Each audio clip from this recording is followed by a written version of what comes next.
Allez, on va faire une petite balade. Alors je suis désolé, je vous emmène à Cultura, mais à Angoulême, il n'y a pas beaucoup de librairies. Let's go.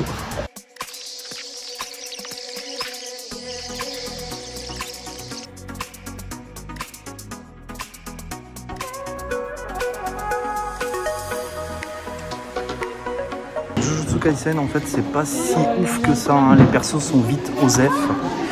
Par contre, très intéressé par The Promised Neverland. Peut-être qu'un jour je le ferai, l'histoire me chauffe bien. Ça me fait très envie, honnêtement.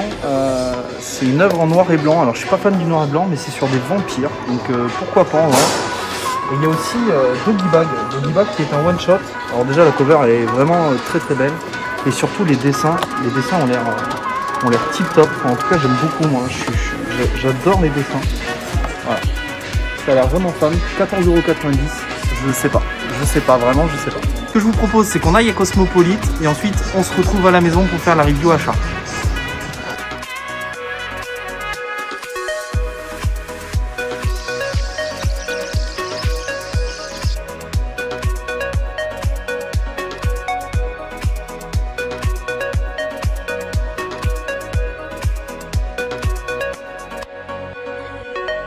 Alors ça aussi, il faut que je le commence. Hein. Merci Wayne, le diable. Vivement le tome 3. Ça, il faut le prendre, hein. J'attends Plunge. Ça aussi, hein, ça fait très envie, très clairement. Black Edition, j'ai l'édition simple. Peut-être qu'un jour je le revendrai, quoi. Mais je prendrai celui-ci. Nouvelle édition Shaman King. Un bon manga, mais qui finit très mal, qui a été abandonné par l'auteur, qui a dû rusher la fin. Dommage.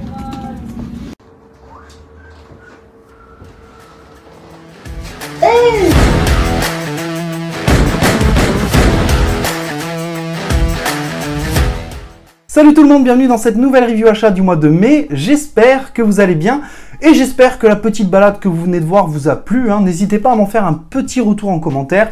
Si tel est le cas, eh bien j'en organiserai d'autres de temps en temps. Avant de commencer cette vidéo, je souhaitais vous remercier puisque nous avons passé la barre des 700 sur la chaîne. Cependant, vous êtes encore nombreux à regarder les vidéos sans y être abonnés. Donc n'hésitez pas à le faire dès à présent, cela me soutiendrait et me ferait extrêmement plaisir. Ce mois-ci est un mois un peu particulier en termes de review et d'achat, tout simplement parce qu'il y a eu très peu de comics qui sont sortis qui m'ont plu, qui m'ont intéressé. J'ai donc profité de l'occasion pour faire pas mal d'acquisitions manga. Et on débute cette review avec les 6 derniers tomes de Slam Dunk, la Star Edition, deuxième édition de Slam Dunk. La première était en 31 volumes. Je la cherchais depuis très longtemps sur le Bon Coin. Malheureusement, elle est fortement spéculée entre 200 et 300 € la série complète. Je suis donc très heureux de posséder la saga dans son entièreté. À 10 € ou 10,90 € le tome, franchement, je suis pas perdant du tout. Surtout que c'est une édition double volume. Et donc, elle est en 18 tomes. Ça fait un gain de place énorme. Alors, outre ça, eh bien, Slam Dunk, c'est une série de cœur que j'avais lu étant adolescent. Slam Dunk, c'est un titre phare du shonen pour moi. C'est une série que j'avais adorée à l'époque, c'est le papa de Kuroko Basket. J'ai très hâte de m'y replonger et de pouvoir vous préparer une review. Et on continue tout de suite cette review avec les 8 premiers tomes de la double édition de Young GTO, plus le tome 15. Alors, ne me demandez pas pourquoi, hein, c'est une sombre histoire. C'est une série, encore une fois, que je cherchais depuis très longtemps sur le Bon Coin, qui est, encore une fois, spéculée à mort entre 200 et 300 € la série de façon générale.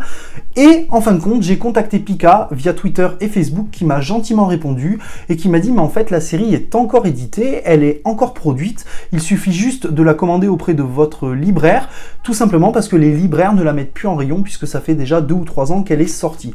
Donc vraiment très content. Young GTO, c'est quoi? Eh bien c'est le prélude de GTO, de Great Teacher Onizuka, l'histoire d'Onizuka. Et c'est basé sur son enfance, sur sa jeunesse principalement, et de son ami Ryuji, avec lequel ils vont former un duo de Bozuzoku. Alors les Bozuzoku, qu'est-ce que c'est? C'est un clan de voyous japonais, tout simplement. Et je vous avoue que je suis de façon générale très fan de l'univers de Toru Fujisawa et de ses personnages, donc c'est un véritable plaisir de posséder Young GTO, que j'ai déjà en fin de compte à moitié, puisque en fin de compte il n'y a que 15 tomes, donc très content. Pour continuer dans l'univers de GTO, un tome que je cherchais depuis un moment encore une fois et qui est spéculé à mort, hein, entre 130 et 230 € sur le Bon Coin, que j'ai trouvé grâce à l'appli Bubble, et je me suis rendu compte qu'en fin de compte ce tome, eh bien plusieurs librairies le possédaient encore. C'est donc un ami sur Paris qui a été me le chercher et me l'a envoyé. Il s'agit de GTO Bad Company. GTO Bad Company qui est le prélude de Young GTO et qui raconte donc la rencontre entre Onizuka et Ryuji. Décidément, beaucoup de préludes aujourd'hui, hein.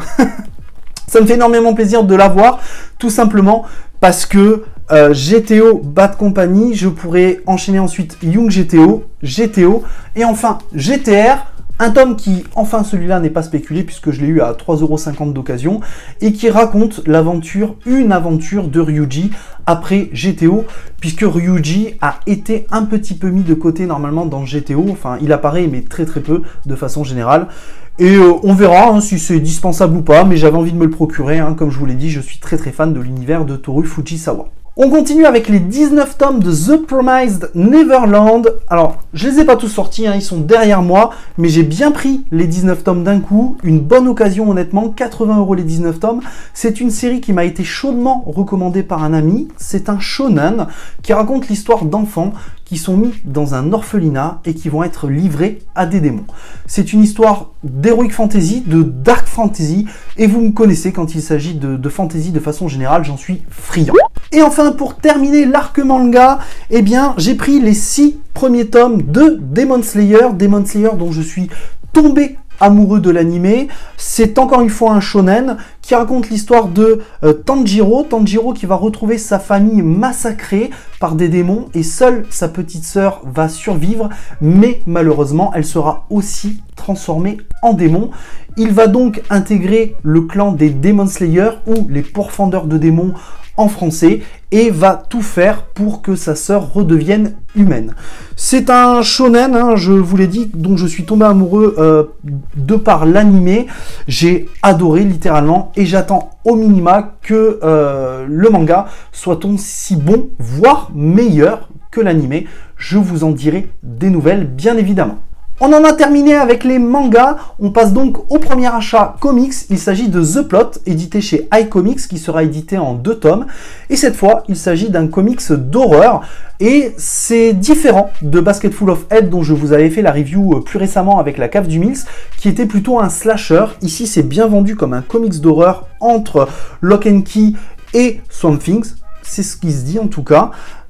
Et une review est prévue avec la cave du Mills entre le 10 et 15 juin.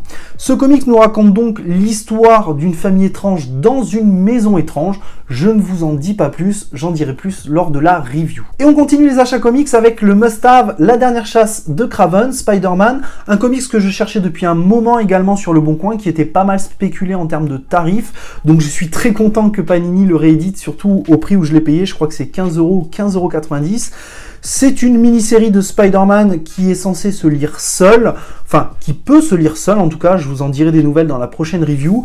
Cependant, il faut aimer les dessins et la colorimétrie vieillotte. Très clairement, les images parlent d'elles-mêmes, mais moi, personnellement, ça ne me dérange pas, bien au contraire. Et puis, vous le savez, je suis fan de Spider-Man. Alors je voudrais juste faire un petit mot quand même sur toutes les rééditions que nous propose Panini dernièrement, hein, entre La Dernière Chasse de Craven, la poursuite des Icons, le tome 4 et le tome 5 qui arrivent, et également les Amazing Spider-Man. Je trouve que c'est très bien et qu'il faut les encourager en ce sens, parce qu'il y avait pas mal de titres qui étaient épuisés chez eux et ça fait vraiment plaisir de les lire, surtout quand c'est des titres vraiment phares. Et justement, en parlant de réédition, eh bien c'est mon dernier achat comics. Il s'agit de Spider-Man, l'autre, qui est d'un collectif de scénaristes et de dessinateurs et qui vient s'intégrer dans le run de Straczynski et plus précisément entre 2 lectures de l'Icons numéro 4. Donc encore une fois, hein, c'est une réédition, je vous l'ai dit, c'est un collectif, on voit bien que les dessins sont inégaux en y jetant un coup d'œil, mais je trouve ça vraiment très beau. Il y a des belles couleurs, il y a des beaux dessins. Je vous en ferai une review quand je relirai la totalité du run de Straczynski. Je vais attendre de recevoir l'Icons numéro 5, et puis donc je vous en dirai des nouvelles. Et le dernier achat, eh bien, il s'agit de The Plunge, un titre de Joe Hill qui sera publié au Black Label au même titre que Basketful of Head, qui fait partie de son Hill House, dont je vous avoue, j'ai vu quelques images et je suis très hypé par ce titre. Je ne sais pas si c'est un slasher ou si c'est un véritable comics d'horreur pour le coup, mais je préférais vous en parler maintenant tout simplement parce que je ferai ma review dans la vidéo review du mois de juin. Voilà, on en a enfin terminé avec cette vidéo. N'hésitez pas à me dire en commentaire quels ont été vos achats du mois de mai. N'hésitez pas à me dire en commentaire également si tous mes achats sont de bons achats, si ce sont de bons titres, si vous les avez lus, ce que vous en pensez. Je suis toujours très curieux et j'attends toujours votre avis avec impatience. Ça me permet de débattre un peu avec vous et d'en parler de façon générale. Je vous dis à très vite pour une prochaine vidéo. Prenez soin de vous et n'oubliez pas, de grands comics impliquent de grandes lectures. Ciao!